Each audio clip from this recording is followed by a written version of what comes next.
Bonjour à tous, petite vidéo donc pour vous expliquer comment réaliser une vidange ainsi qu'une purge sur un circuit de liquide de refroidissement, donc sur une Citroën C4 phase 2. Donc là actuellement nous avons face à nous un 2 litres HDI en 150 chevaux, mais à savoir que pour le 1,6 litre HDI 112 chevaux de tête, c'est exactement le même procédé donc pour le purger. Et pour faire la vidange, comment j'ai procédé?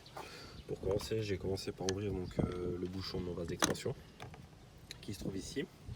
Ensuite, je suis venu déboîter donc, la grosse durite que vous voyez donc, ici, là, que vous voyez descendre ici, là, en bas du radiateur. On va faire sortir donc, toute l'eau, tout le liquide de refroidissement de mon moteur. Une fois que celui-ci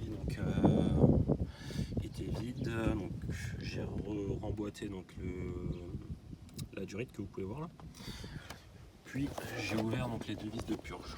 Les deux vis de purge, donc vous en avez une ici, donc celle-ci, la première que vous pouvez voir là, qui ressemble, donc c'est un capuchon de vélo, enfin de roue de vélo ou de roue de voiture là. Il faut juste le dévisser. Donc ça c'est la première vis de purge, celle-ci donc elle sert pour purger tout ce qui va être moteur, donc la culasse, tout ça. Et vous en avez une deuxième qui se trouve juste derrière, donc vous allez devoir démonter donc le bocal de votre liquide de frein, donc le mettre sur le côté. Et en fait vous allez trouver donc la deuxième vis de purge qui est identique, donc avec un bouchon de valve de vélo là, que vous allez trouver quand vous allez passer votre main sur la droite. Alors à l'arrière sur la droite là, vous allez tomber sur ce bouchon, donc il faut ouvrir les deux bouchons. Une fois que les deux bouchons sont ouverts, ce que vous allez devoir faire, c'est fabriquer votre cylindre de charge. Votre cylindre de charge, comment vous allez procéder? Donc vous allez prendre donc, une bouteille, moi pour ma part j'ai pris une bouteille d'Oasis là. J'ai ouvert donc le dessus, et je l'ai accroché donc, au niveau de mon capot pour une fois rempli éviter qu'il se promène un peu à gauche à droite là. Ensuite, donc, au niveau de la partie de l'embout, là, les cannelures que vous voyez ici, là, donc, moi je les ai fait sauter donc, avec un couteau là, donc, pour le rendre lisse, et je suis venu l'emboîter directement sur mon vase d'expansion. Donc ça c'est très bien emboîté. Ce que j'ai fait ensuite donc, pour faire l'étanchéité, j'ai pris du Chatterton, là, du scotch électrique là, que j'ai mis au niveau de la base.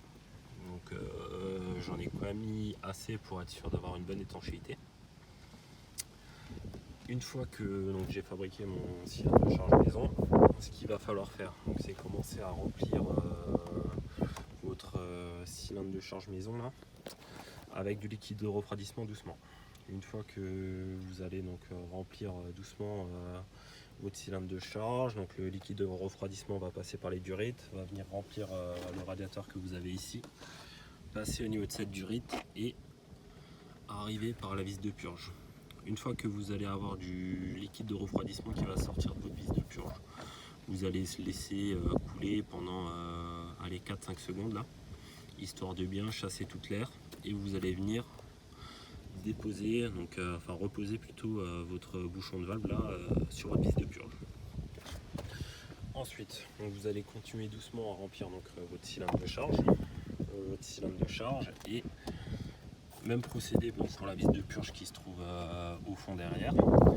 Vous allez laisser couler 4-5 secondes là, et vous allez venir remettre votre bouchon de la vis de purge. Une fois que vos deux vis de purge sont à nouveau fermées, ce que vous allez faire, vous allez remplir au maximum votre cylindre de charge en liquide de refroidissement. Pourquoi? Parce qu'en fait, le fait d'avoir votre cylindre de charge rempli, ça va exercer une pression sur votre circuit de liquide de refroidissement, ce qui va permettre de bien chasser l'air.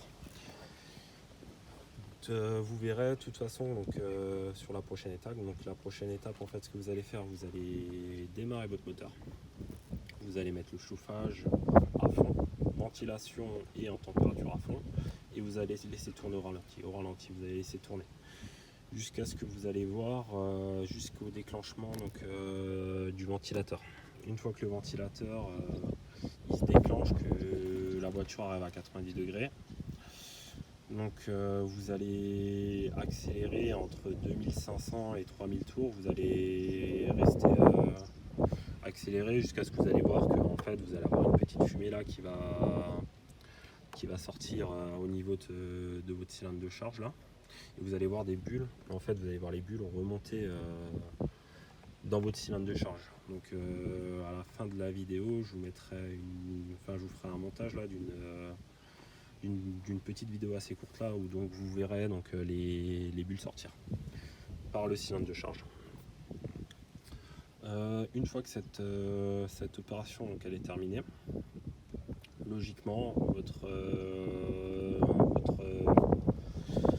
vidange et votre purge du circuit de liquide de refroidissement sera effectuée.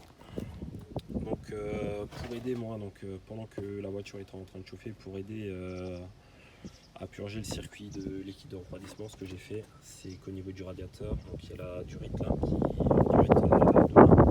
je les ai attrapés et en fait je l'ai pressé et ça faisait ressortir directement les bulles d'air au niveau de mon cylindre de charge. Ça peut aider à la purge et je vous recommande fortement. Voilà, je pense que j'ai fait le tour sur le sujet. Si jamais vous avez des questions ou quoi que ce soit, n'hésitez pas à me poser vos questions en commentaire. N'oubliez pas de mettre un petit like, ça me motivera à faire d'autres tutos qui pourraient peut-être vous aider. À savoir que ce tuto, donc, je l'ai moi-même effectué parce que j'ai dû faire pas mal de recherches pour réussir à trouver comment purger correctement mon circuit de liquide de refroidissement sur mon C4. Voilà. Allez, bonne journée à tous. Ciao, ciao.